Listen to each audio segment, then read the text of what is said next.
I'd like to show our Lightspeed pace car instructors the line we teach our novice students at Sonoma Raceway, along with key marks we expect our students to hit.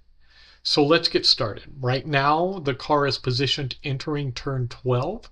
There's typically a flagger in this area, and your group lead will likely be inside of that wall as well. Turn 12 is an apex point. We want our students to get close to the wall here, and they do need to track out all the way to get close to this wall on the outside. As we transition our way into turn one is another apex often misunderstood by students. We expect cars to be positioned on the inside against the wall just like we do in turn 12. Note that this exit curb out here in turn 1 is typically not used by HPDE, so do not take our students out there. What I'd like you to do is take them about mid-track and focus on looking ahead for the marks that will guide you up the hill into turn 2.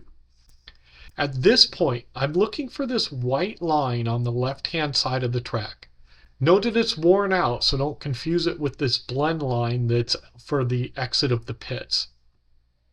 So as we drive up into turn 2, you'll notice that my left side tires do come over the edge of that worn out white line, and this is fine. We teach our students to use every bit of the paved surface. And for the entry to turn 2, this is proper. So transition now to this flat, mild curb on the left. Please don't go left to set up for turn 2. This is more of a straight line up the hill, and note that the car is pointed a bit to the left of this flag station right here, and that's the proper line. Note that on your first lap out, you should be waving at all the flag stations. This is the first one when exiting pit road.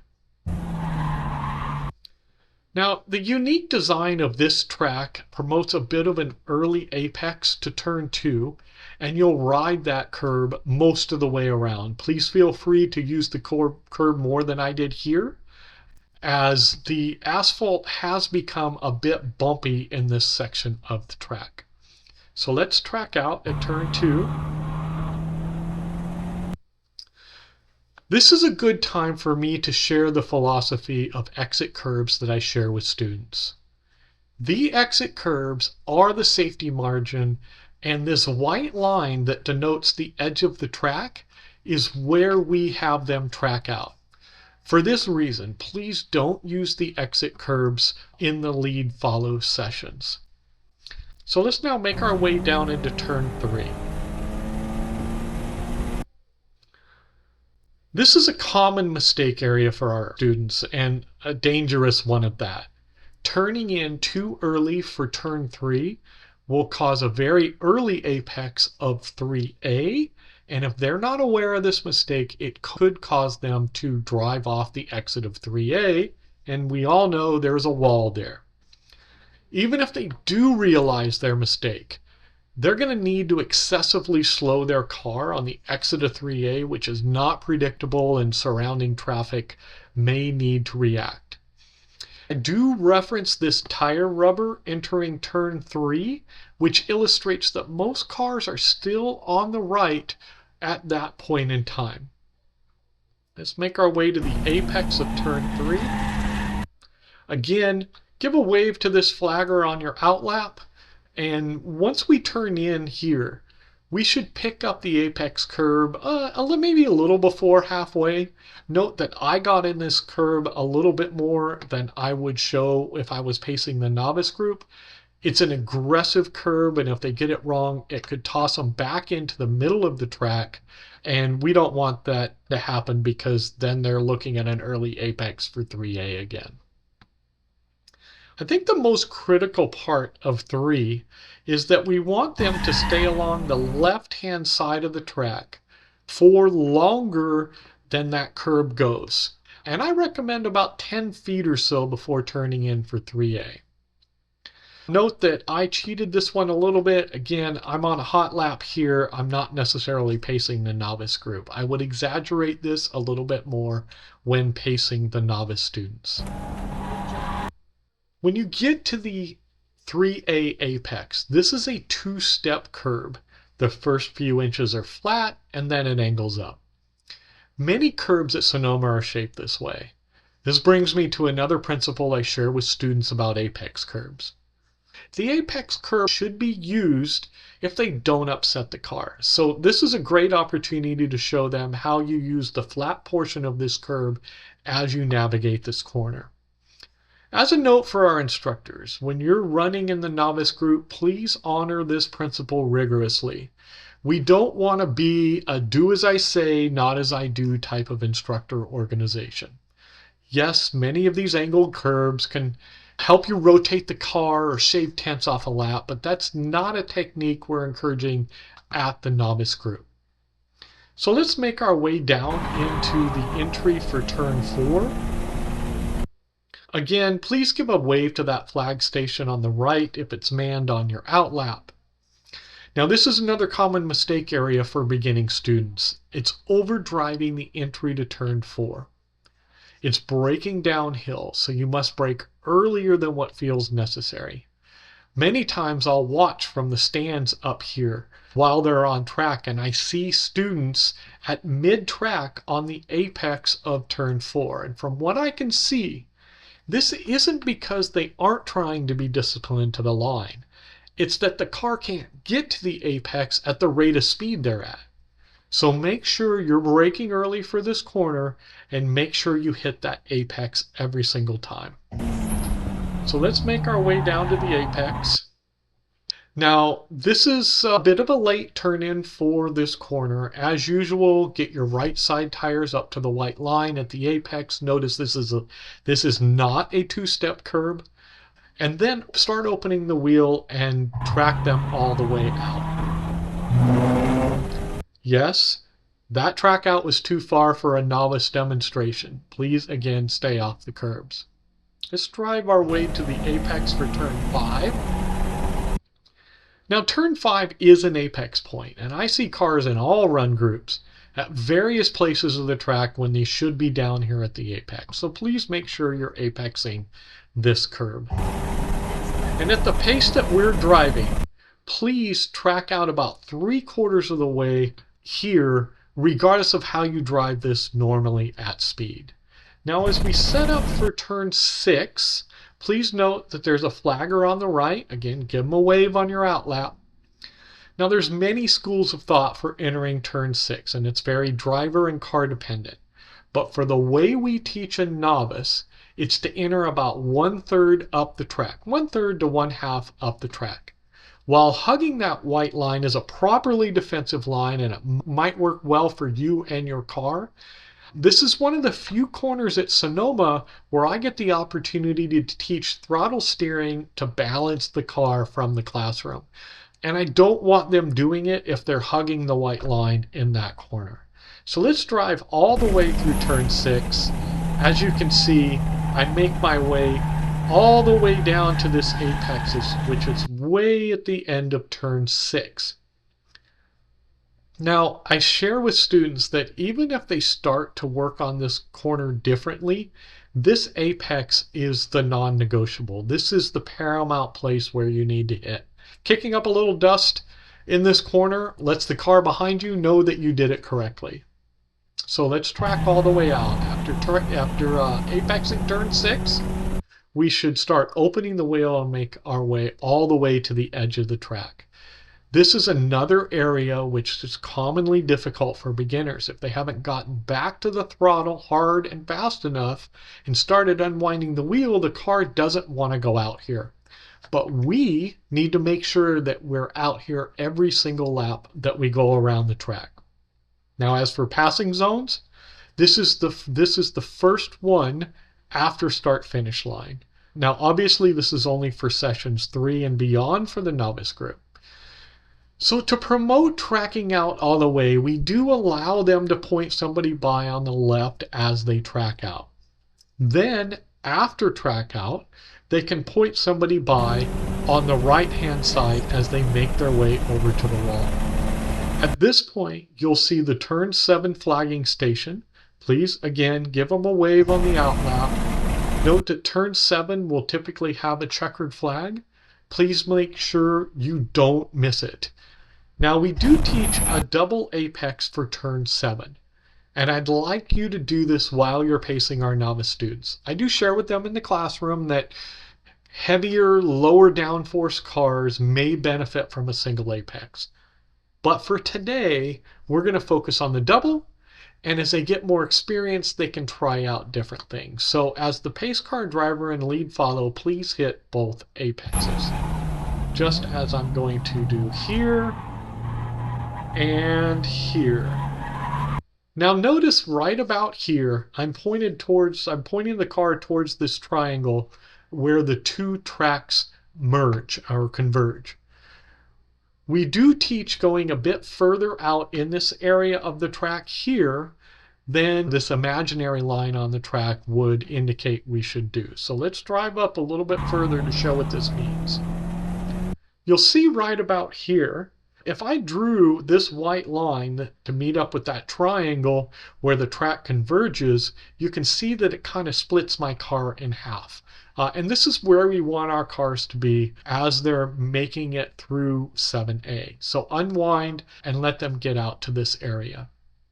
Also note that I mentioned this curb allows them to kind of bounce them back onto the track again.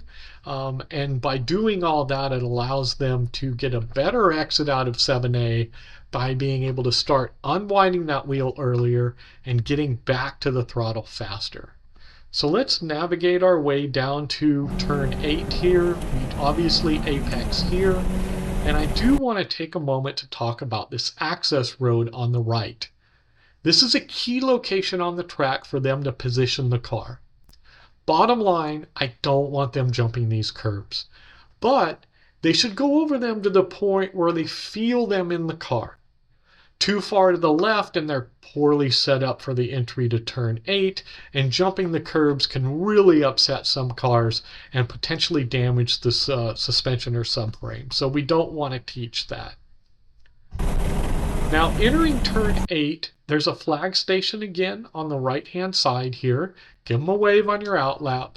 Most cars will need a brush of the brake in this location, but most importantly, the turn in for 8 needs to be precise such that the left hand side tires pick up the curb on the left really early. Now, ride this curb along the entire curb until it ends. So your turn in for 8A is going to be about in this area. You'll then pick up the apex for 8A curb about halfway, and like in 8, you'll ride it to the end where you start opening the wheel to track out.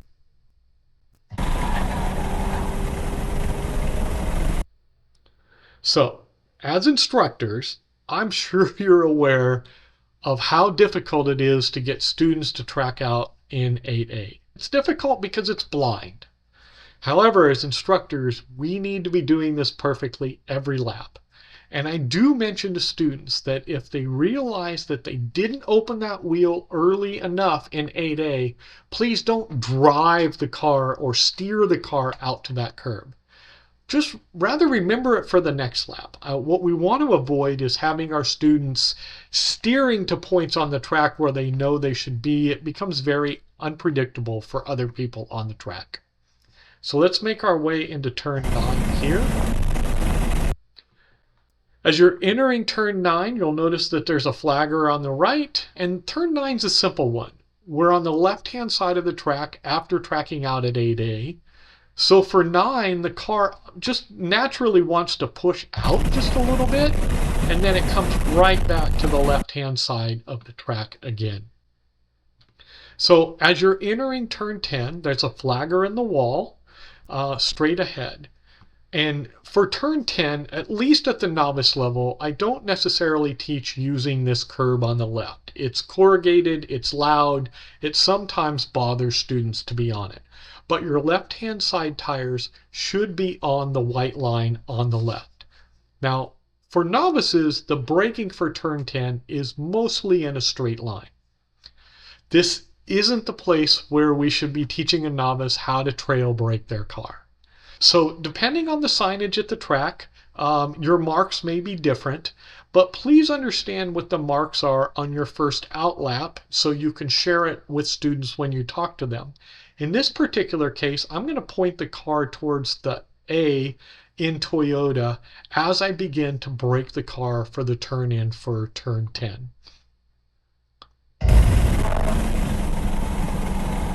Please apex turn 10, and again, use the flat part of this two-step curb. Now, make sure to open the wheel and track all the way out on turn 10. This is another common area where students are afraid of the wall and will want to pinch it off there, which we all know is more likely to cause a spin, which ends up being a bigger problem when you've got walls on both sides. Now, this is the second passing zone for the novice group. The pass is on the right, and if they've tracked out appropriately, this is an easy one. I always tell them you can get 2 or 3 cars by in this area. Now let's drive up to this dip in the track. Now, when I'm talking track specifics in the classroom, I do mention the dip entering turn 11 and how braking while exiting the dip can be very advantageous because the car is pressed down into the track and the contact patch for all 4 tires get bigger and you have more traction. So let's drive into turn 11 here. So sometimes there will be a flagger on the outside of turn 11, but not always. Please stay left entering turn 11 and exaggerate a little bit more than I did here about the late turn in for students. Please don't drive a defensive line entering this corner. The apex is late, and depending on where the tires are placed, the reference marks may change. In this particular case, this is the third to the last set of tires, and I'm apexing here, and I'm still really close to the tires by the time I hit the second to the last set of tires. Note that that third to last set of tires is really at the middle of turn 11. So you don't want to be apexing turn 11 before the middle of the corner. Note that I do promote using all of the painted surfaces and getting really close to the tires on the inside. Of course, as long as it's not raining.